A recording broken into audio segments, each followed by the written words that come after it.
ମାନେ ଖାଇବେ ଆଉ ଡାଳ ତ ମିଳୁନାହିଁ ଜଙ୍ଗଲ ଭିତରକୁ ଯିବାକୁ ପଡିବ।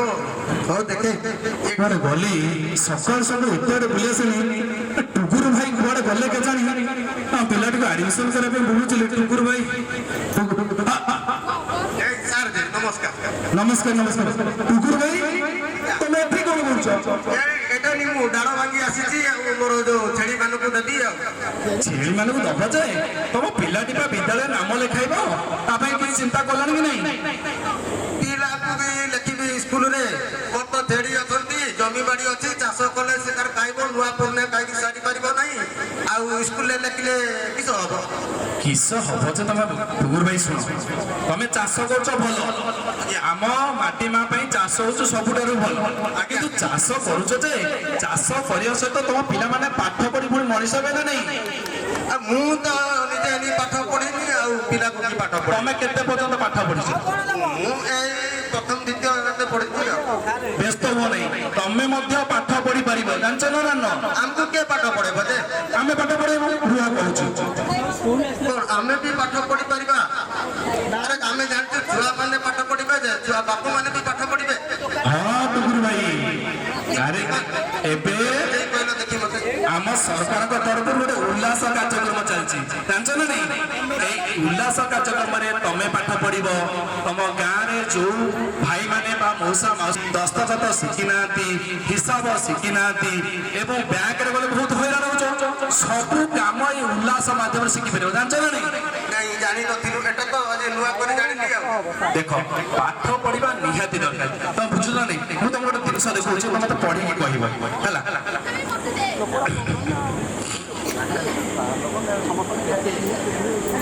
ଟୁକୁରୁ ଭାଇ କହିଲ ଦେଖିଆ ଏଇ ଔଷଧର ନାଁ କଣ? ଏଟା ମୁଁ ତ ଓଡ଼ିଆ ପଢି ପାରୁନି ଏଟା ତ କଣ କଣ ଭାଷାରେ ଲେଖା ହେଇଛି ମୁଁ ତାକୁ ବି ପଢି ପାରୁନି। ବାସ୍ ଏଇଟା ହେଲା କଥା ଦେଖିଲ ନା ତମେ ଭଲ ଚାଷ କରିପାର କିନ୍ତୁ ଏଥିରେ କଣ ଲେଖା ହେଇଛି ତମେ ପଢିପାର। ଏବେ ରିସେଣ୍ଟଲି କଣ ହେଇଛି ଜାଣିଛ ନା ନାଇଁ? କଣ ହେଇଛି? ଆମ ଏଇ ପାଖ ଗାଁ ଭୁବନରେ ଜଣେ ସ୍ତ୍ରୀ ତା ସ୍ୱାମୀକୁ ORS ଦେବା ବଦଳରେ କୀଟନାଶକ ଔଷଧ ଦେଇ ଦେଇଛି। ଏଟା ସଡ଼ା ମରି ଯାଇଥିବ ଆଉ। ନା ଭଗବାନଙ୍କ ଆଶୀର୍ବାଦ ଏବଂ ଡାକ୍ତର କଣ କଲେ ତାକୁ ଠିକ ଟାଇମରେ ମେଡିକାଲ ନେବାରୁ ତାଙ୍କୁ ବଞ୍ଚିଗଲା। ଯଦି ସେ ମେଡିକାଲ ଠିକ ଟାଇମରେ ନ ନେଇଥାନ୍ତେ ତ କେମିତି କରିଥାନ୍ତା ମତେ କୁହ? ସେଟା ବି କଥା ଠିକ। ବାସ୍ ସେଥିପାଇଁ ତମେ ଯଦି ପାଠ ପଢିବ ତମ ପିଲାମାନେ ଯଦି ମଣିଷ ହେବେ ପାଠ ପଢିକି ଏସବୁ ଜିନିଷ ପଢିବରେ ଆଉ ଗୋଟେ ଟୁକୁରୁ ଭାଇ ଗୋଟେ କଥା କହୁଛ ତମେ ବିଲରେ କାମ କରୁଛ ହଳ କରୁଛ କୀଟନାଶକ ଔଷଧ ପକାଉଛ ଗାଁରେ ତମର କିଛି ଶତ୍ରୁ ଥିବେ ହଁ ସେମିତି ତ ଅଛନ୍ତି ଆଉ। ଅଛନ୍ତି ତମକୁ ତମର ଗାଁରେ ଯେ ଶତ୍ରୁ ସିଏ ଆସି କଣ କରିବ ଏଇ ତାଙ୍କ ବିଲରେ ଏତେ ଧାନ ହେଇଛି ଯାଉଛି କିଛି ଗୋଟେ କୀଟନାଶକ ଔଷଧ ବଦଳରେ ଗୋଟେ ଏମିତିଆ ଔଷଧ ଟେ ସେ ଦବ ତମ ସବୁ ବିଲ ମରିଯିବ ତମେ କି ଜାଣିପାରିବ କି? ଜାଣିପାରିବ ନାହିଁ। ବାସ୍ ସେଥିପାଇଁ ପାଠ ପଢିବା ନିହାତି ଦରକାର ତମ ପିଲାମାନେ ଏବେଠୁ ପଢିବା ଦରକାର ବୁଝିଲ ନା ନାଇଁ? ମୁଁ ପିଲାକୁ ଜାଣିବି ଯେ ତାକୁ ଖାଇବା କିଏ ଦବ? ଆରେ ଆରେ ଆରେ ଆରେ ମୋ ଟୁକୁରୁ ଭାଇଟା ଏପର୍ଯ୍ୟନ୍ତ କି ଶୁଣ ଏଇଠି ମୋ କଥା ଶୁଣ ବର୍ତ୍ତମାନ ସରକାର କଣ କରୁଛ ଜାଣିଛ ନା? ଆମ ସରକାରୀ ବିଦ୍ୟାଳୟରେ ମାଗଣା ପୁସ୍ତକ ମାଗଣା ପୋଷାକ ପିଲାମାନେ ହିରୋ ଭଳିଆ ବୁଟ ପିନ୍ଧୁଛନ୍ତି ଟୋପି ପିନ୍ଧୁଛନ୍ତି ରଙ୍ଗୀନ ମାନେ ପୋଷାକ ପାଉଛନ୍ତି ଏବଂ ଏତେ ଉନ୍ନତ ଧରଣର ପୁଣି ଆଉ ଗୋଟେ ଜାଣିଛ ନା ନାଇଁ? କଣ ଉନ୍ନତ ଧରଣର ମଧ୍ୟାହ୍ନ ଭୋଜନ ମଧ୍ୟ ପିଲାମାନଙ୍କୁ ମିଳୁଛି। ଖାଇବା ଦିଆ ହବ ହେଲେ ମୁଁ ଛାଡ଼ିବି ଛୁଆକୁ ଆଉ କଣ? ଆଉ ଗୋଟେ କଥା ଶୁଣିଥା ଖାଲି ଖାଇବା ନୁହଁ ପିଲାମାନଙ୍କର ପୁଷ୍ଟି ପାଇଁ ଏବଂ ପିଲାମାନଙ୍କ ଶାରୀରିକ ସୁସ୍ଥତା ପାଇଁ ମାଣ୍ଡିଆ ଲଡୁ ମଧ୍ୟ ମିଳୁଛି। ଏତେ ଜିନିଷ ଦିଆ ହଉଛି ଆଉ ଏଟା ମୁଁ ଆଗରୁ ନି ଜାଣିନଥିଲି। ସେତିକି ନୁହଁ ଟୁକୁରୁ ଭାଇ ଆମର ମାନ୍ୟବର ମନ୍ତ୍ରୀ ମହୋଦୟ ଆମ ନିକଟରେ ଉପସ୍ଥିତ ଥିଲେ ଶ୍ରୀଯୁକ୍ତ ପ୍ରତିପଳ ସାମନ୍ତ ମହୋଦୟ ଆଜ୍ଞା ତାଙ୍କ କର କମଳରେ ଆମ ସୁକିନ୍ଦା ଓ ଦାନଗଡ଼ ମାଟିର ପିଲାମାନେ ଏକ୍ସଟ୍ରା 3 ଦିନ ଧରି ଅଣ୍ଡା ପାଉଛନ୍ତି। ଏତେ ଜିନିଷ ଅଛି ଆଉ ଆରେ ଖାଲି ମୁଁ ଆମ ଛୁଆକୁ ଜାଣିବି ନା ମୋ ଛୁଆ ଭଳିଆ ଆଉ ଯୋଉ ଗାଁରେ ଅଛନ୍ତି ତାକୁ ବି ନେଇକି? ଆରେ ମୋ କଥାଟା ଟିକେ ଶୁଣ ଖାଲି ଅଣ୍ଡା ନୁହଁ ତମେ ଭାବୁଥିବ ମୋର ତ କିଛି ବନ୍ଧୁବାନ୍ଧବ ନଗରରେ ଅଛନ୍ତି ଆଜ୍ଞା ସେ ପିଲାମାନେ କେମିତି ପାଠ ପଢିବେ? ସେ ପିଲାମାନଙ୍କ ପାଇଁ ଆମର ସରକାର ବା ମାନ୍ୟବର ମନ୍ତ୍ରୀ ମହୋଦୟ ଏକ ବସ ଗାଡି ଯୋଜନା କରିଛନ୍ତି ପିଲାମାନେ ସେଇ ଗାଡିରେ ବସିକି ସ୍କୁଲ ଆସିବେ।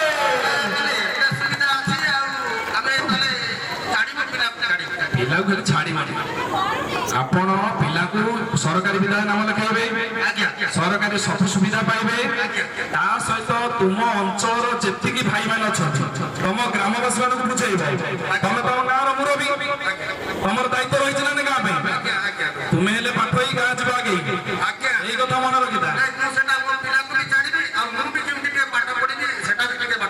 ବ୍ୟସ୍ତ ହେବା ଦରକାର ନାହିଁ ଟୁକୁର ଭାଇ, ତମ ପାଇଁ ଉଲ୍ଲାସ କାର୍ଯ୍ୟକ୍ରମ ରହିଛି।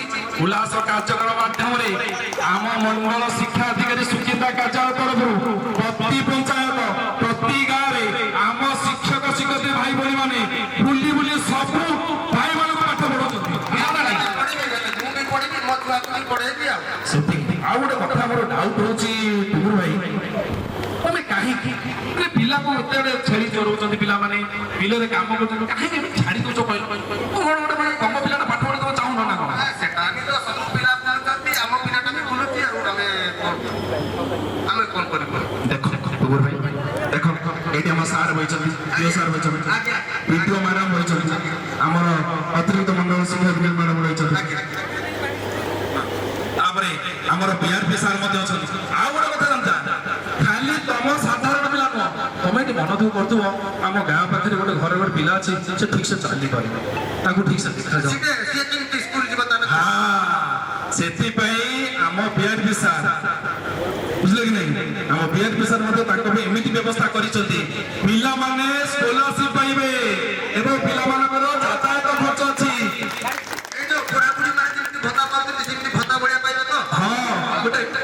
ଟୁଙ୍ଗୁରୁ ଭାଇ ଏଇଠି ଆସନ୍ତୁ, ଏଠି ଆମର ମଲ୍ଲିକ ସାର୍ ବହିଛନ୍ତି, ଗୋବର୍ଦ୍ଧନ ସାର୍ ବହିଛନ୍ତି, ତାଙ୍କୁ ମଧ୍ୟ ଜୁହାର। ଏଇଠି ଦେଖ, ଏଇଠି ସବୁ ଶିକ୍ଷକ ଶିକ୍ଷକ ଭଲ ଅଛନ୍ତି। ଆମର ପ୍ରଧାନ ଶିକ୍ଷକ ଅଶୋକ ସାର୍ ପିଲାମାନଙ୍କ ପାଇଁ ଏପରି ବ୍ୟବସ୍ଥା କରୁଛନ୍ତି, ପିଲାମାନେ ଏଠି ହସୁଛି, ନାଚୁଛି, ଗୀତ ଗାଉଛି, ଆଗକୁ ଯାଉଛି। ଆଉ ଗୋଟେ କଥା ଜାଣିଛ, ଯୋଉ ପିଲାମାନେ ଆମର ଭିନ୍ନକ୍ଷମ ପିଲାମାନେ ଅଛନ୍ତି, ଠିକ ସେ ଚାଲି ପାରୁନାହାନ୍ତି କି ଠିକ ସେ କାହାକୁ ଦେଖାଯାଉନି, ତାଙ୍କ ପାଇଁ ସରକାର ଗୋଟେ ବାଣୀଶ୍ରୀ ଯୋଜନା କରିଛନ୍ତି।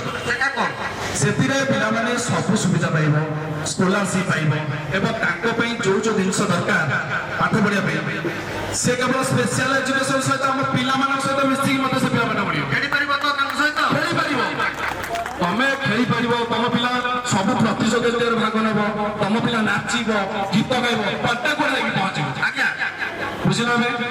ତ ମୋର ମୋ ଭାଇଟା, ତମେ ଗାଁର ସଚେତନ ନାଗରିକ, ଆଜିଠାରୁ ଶପଥ ନିଅ, ମୋ ସହିତ ଶପଥ କରିବ।